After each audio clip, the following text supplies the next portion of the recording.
I just got back from a walk with my grandma here in Brazil, and I found some really interesting colors. They're pretty saturated in color. You can even see some of it coming off here on my fingers. I was surprised because these rocks look like lava rocks. They're not as smooth as in what I found in California or in Mexico. They don't. Oh, actually, oh, wow. Okay, I was not expecting that. That's actually a really beautiful red. When I had scratches on the ground, it was this yellow that had came off, but look at how saturated that is. That looks delicious. Oh my God, it looks like a forbidden piece of salami. So some of them are obviously more golden than others. This one looks like a whole mix of things going on in here. But then these red ones were what really caught my eye.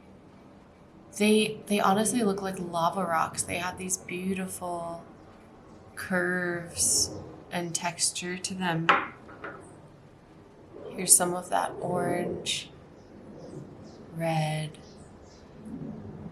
When I had scratched this, most of this color here, this orange, is what came up, but I'm curious to see if it ends up leaning more towards brown in the final pigment.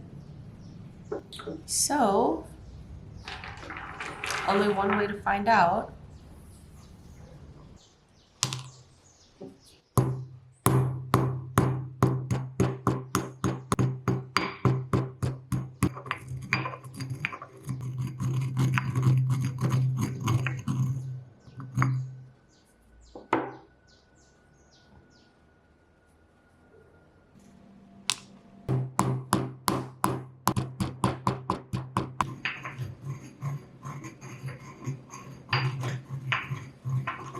Okay, so now my pigments are, well, they're not actually pigments yet, they're just crushed up rock.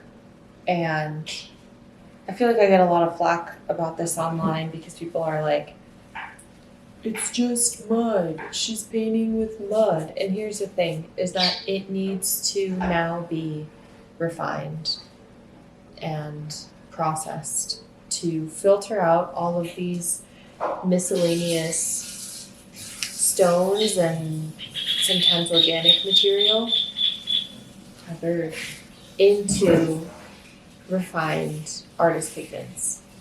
If you are interested in learning how to make your own natural pigments, from foraging for materials, pigment refinement, and making watercolor paint, feel free to visit my website where I have an extensive 8-week online course in natural paint making.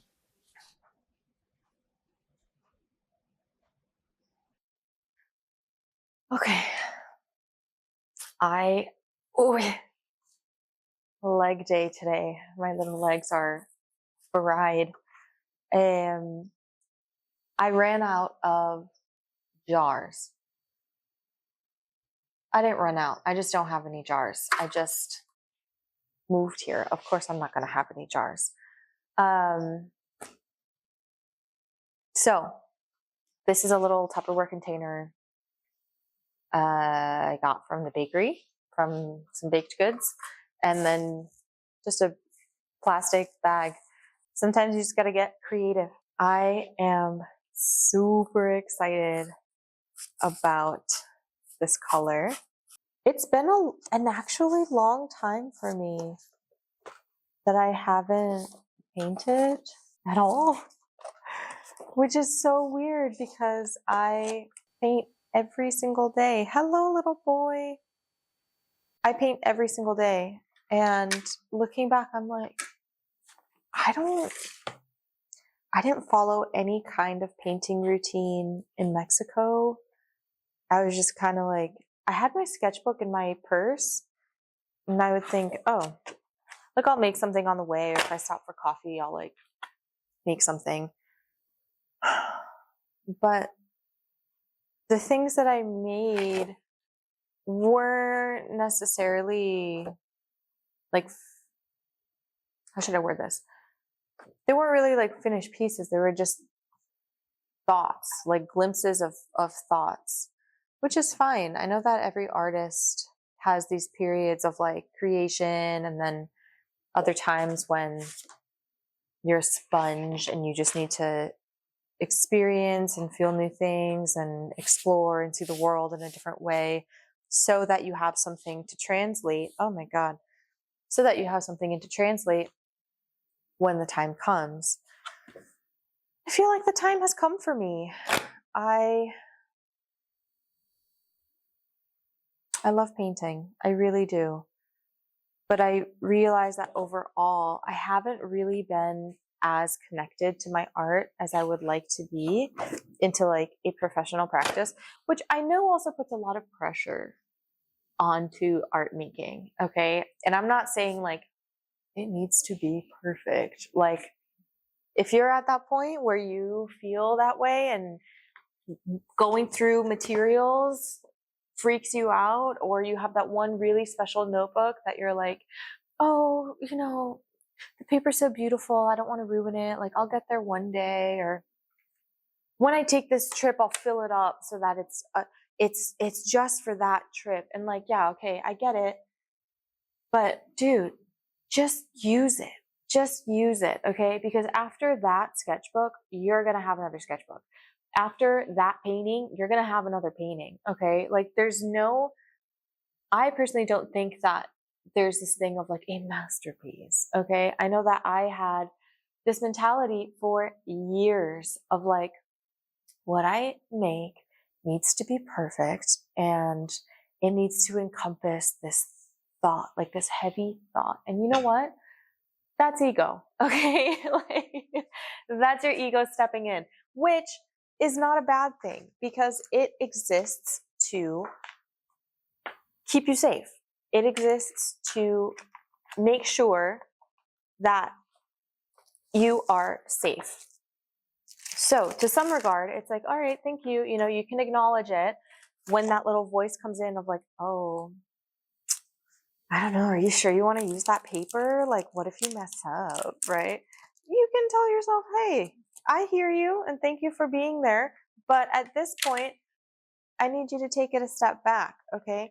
Because when you listen to that voice and you allow it to prevent you from creating, it's over, dude.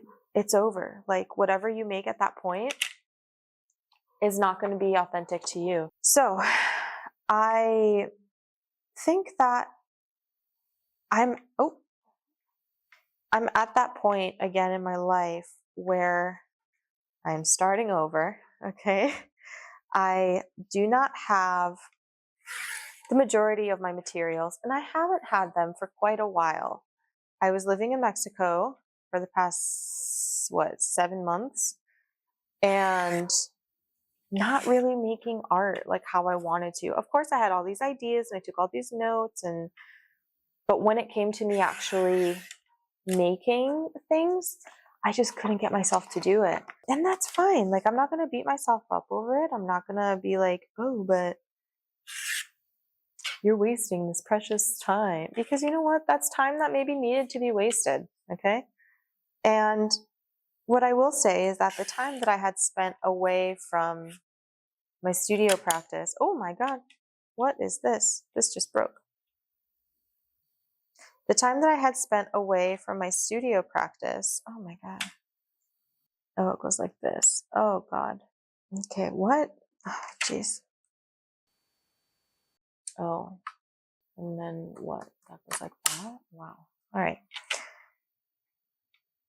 The time that I had spent away from my studio practice makes it so that when I do re-enter, it's that much sweeter, you know?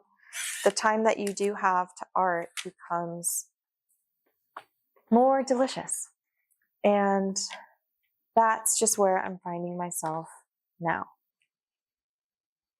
I think that starting the mail club and keeping up with the mail club was so important for me. Like, even when I didn't feel like making anything, I still had to make things, which is great.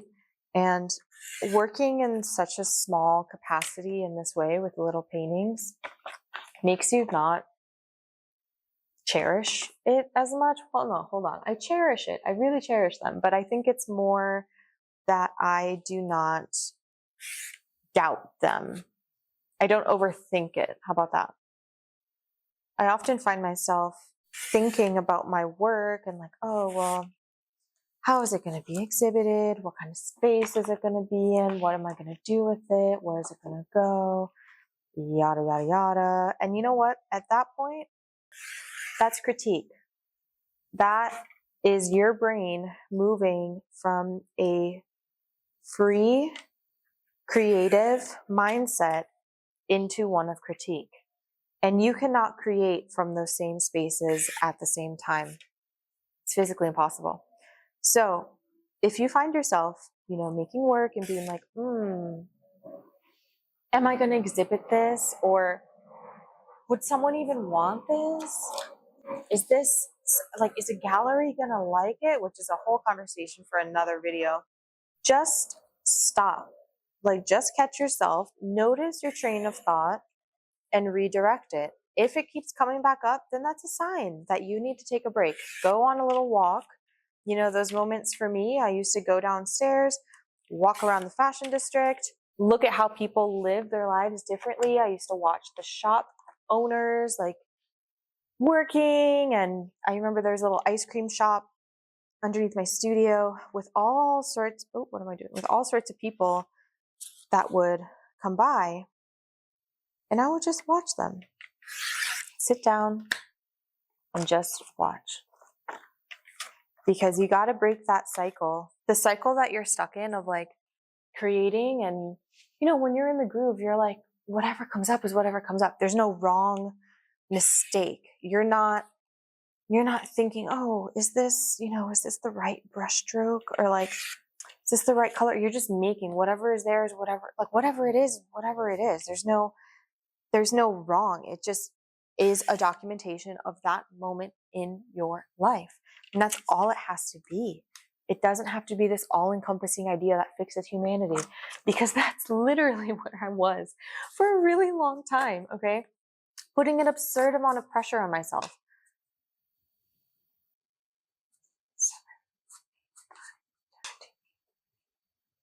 I have 18. I'm going to make extra. I would put an insane amount of pressure on myself. And that pressure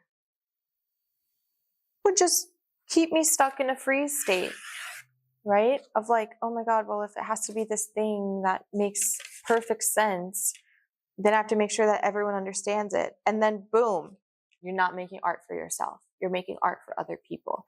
You're making art that you hope other people enjoy. You're creating something for others, not from your heart and not from a place where you genuinely enjoy it. The works that I made where I felt like pure bliss. Okay, I felt, well, all of it. Not to say that you only make work from positive mindsets either, okay? Because the paintings that I made, the work that I made, that encompassed the excitement, my fluidity, my freedom, but also this deep grief and loss and all of the above, you can feel it in the work, okay? I'm sure you've walked through art spaces of some kind and had paintings that just reached out to you for whatever reason. And it's that energy that it was created in that's calling out to you. All of that energy that we release has to go somewhere, okay? So I'm saying this because it's a mental note to myself, okay? There are definitely times where I still think, is this even good? Is anybody gonna like it? Does it make sense? And here's the thing, it doesn't even have to make sense. And better yet, you don't want it to at all, okay?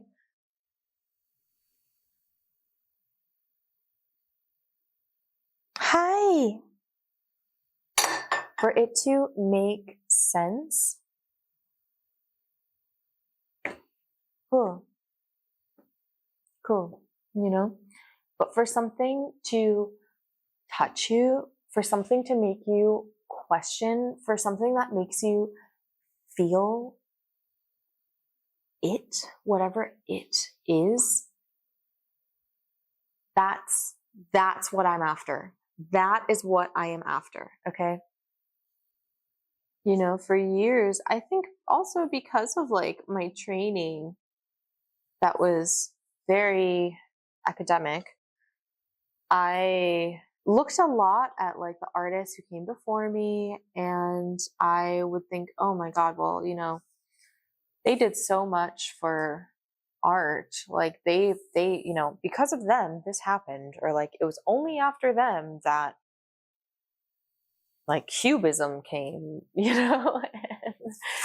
And it's great to know who came before you so that you have an idea of where you fall in this spiral of time. But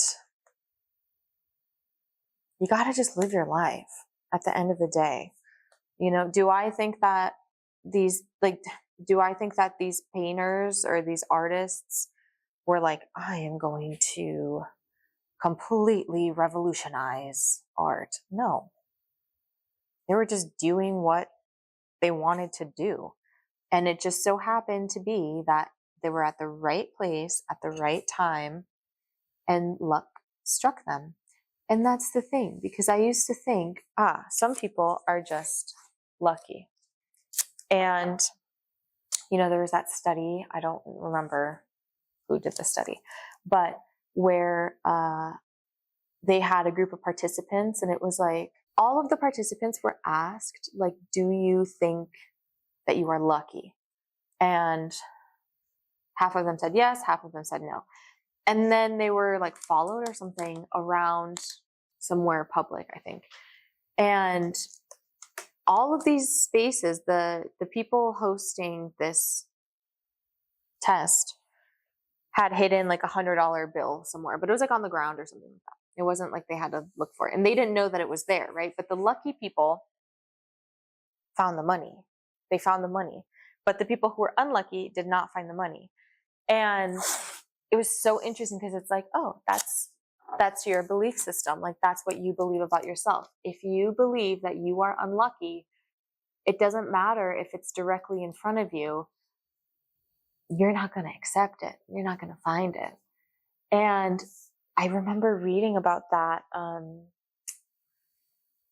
test, and it made me question, okay, in what areas are my beliefs limiting, and how can I change the way that I see myself?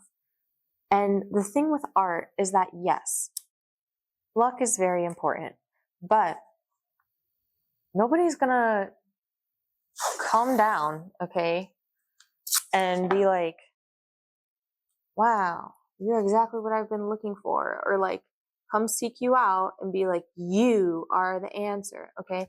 Because that's the thing with luck, is that it does happen, but you have to put yourself in the physical rooms in order for it to strike. You have to be actively acting so that when your opportunity comes, you will not miss it. So do I think that it's pure luck? No.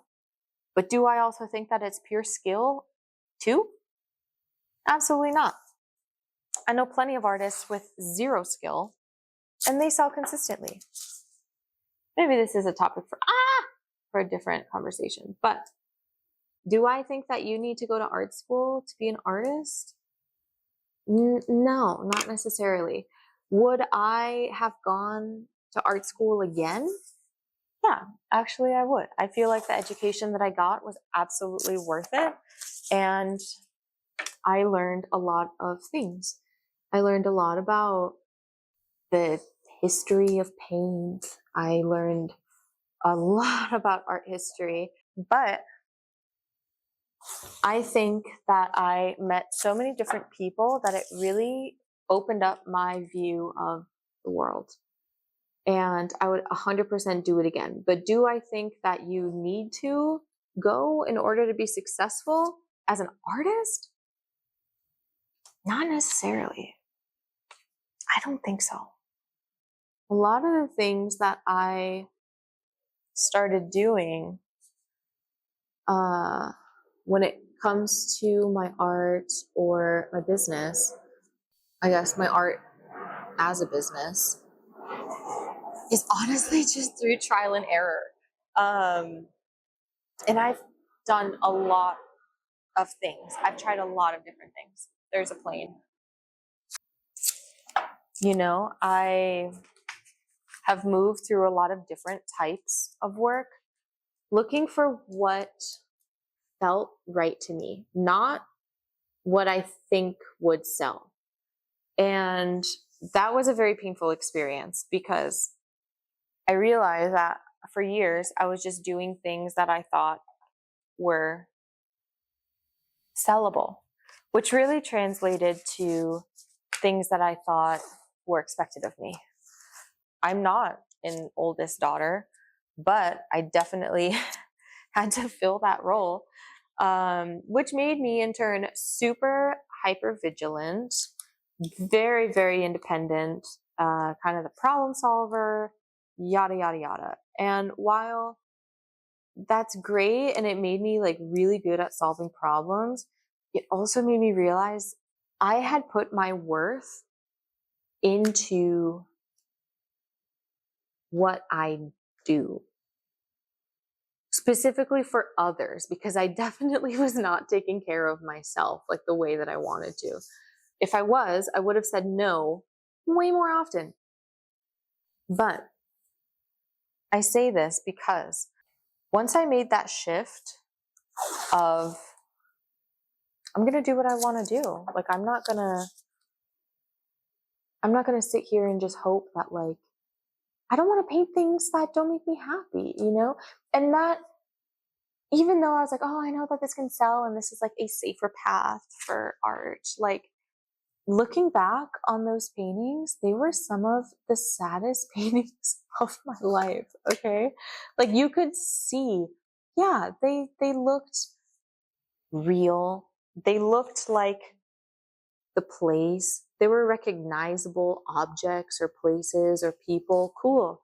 But the thing that I was talking about earlier, the thing that like pulls you into a painting, they didn't have it.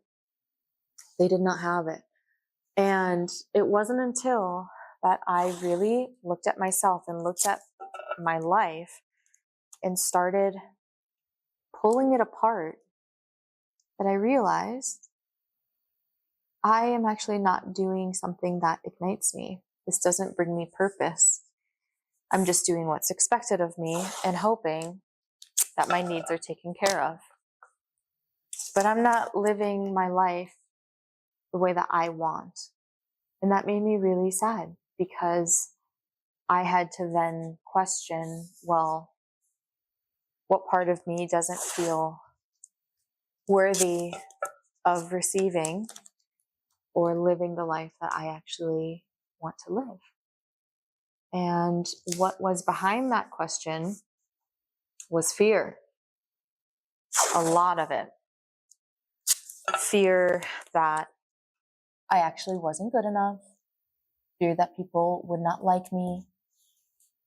Which, surprise, they didn't. The people who all of a sudden have a problem with you putting boundaries up are the people who benefited from you not having them in the first place. So, people leaving your life is not always a bad thing, okay? Because it's just making room for people who are more aligned to come in. But is that process painful? Absolutely. But at some point, it starts making sense because you are no longer energetically aligning yourself with the bare minimum.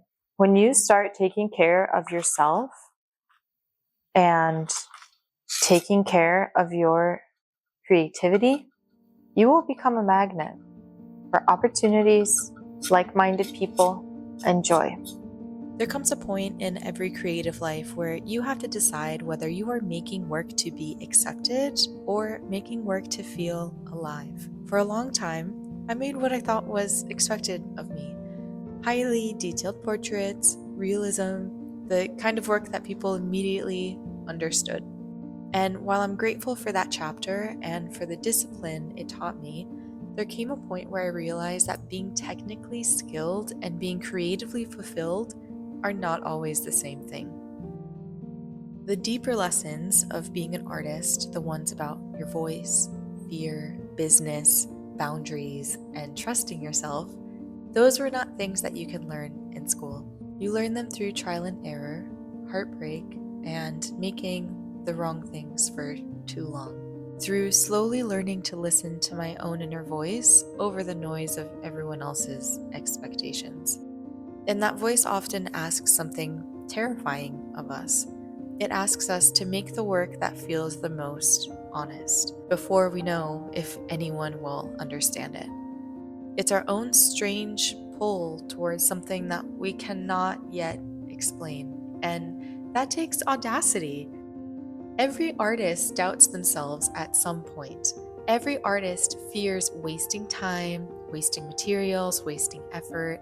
I know I did, especially when I first began working with natural pigments. The materials I had gathered and processed by hand, they took so long that I was terrified of wasting them, let alone ruining them, as if I had to make something good enough to justify their use. But eventually I had to learn that materials are meant to be used, and there will always be more. Fear of wasting often keeps us from creating anything at all, and I think this fear runs far deeper than just materials. I think sometimes what we're really afraid of is wasting our potential. So you sit still because it's easier not to use it than to try and lose it all. But potential is like creativity or happiness. The more you use it, the more there is. The Mail Club was born during another period of my life where everything had fallen apart. A chapter where I was completely flipped upside down, much like where I am now. But in that unraveling, I realized I had been given an opportunity to meet myself more honestly. At the time, I had been meditating often, walking in nature, just trying to quiet all of that noise just enough to understand what was going on. And then one night, I had a dream. I dreamt I was walking through an art gallery surrounded by these enormous paintings. They were very simplistic and abstract, but I was completely overcome by them. I remember crying in the dream because they had just touched me so deeply. I ran to the front of the gallery to see who the artist was, only to find my name on the wall. I immediately woke up and went straight to the studio to paint them. But when I arrived, they were actually already there. They were not on my easels, not the large portrait paintings I had been laboring over. They were in my underpaintings, and in paintings pinned all over the wall in the form of tiny pigment swatches I had made for reference based on the colors I collected in nature. That moment changed everything for me, because what I had been searching for, what I thought was somewhere out there in the unknown, had been sitting in front of me the entire time. I just couldn't see it yet. These little paintings became the beginning of a new chapter in my practice, and over time, they came to symbolize something much larger to me. The fear of the unknown is often just the fear of what we have not yet recognized. The next step, the next version of yourself, the answer you're searching for, it may already be in front of you. You just have to be brave enough to look at it differently, to trust what magnetizes you, to stop asking for permission, to set boundaries around your energy and, more importantly, your time, to create what calls to you, even if it confuses other people. Because when you nurture yourself, when you nurture your creativity, you become a magnet for everything that is meant for you. So if you've been standing at the edge of something new, or if there's a part of you that knows you're being called towards something unfamiliar, I hope this is your reminder. The unknown is not always as foreign as it seems. Sometimes, it's just the part of yourself that you have not fully met yet. If you'd like to join my mail club, each month I send out one of these original mini paintings along with a handwritten letter reflecting on creativity, growth, and the stories behind the work. It's my way of sharing this journey more intimately, one tiny painting at a time. Membership is $10 per month and ships internationally. You can sign up through my website if you'd like to receive one in your mailbox, and I would love to have you there.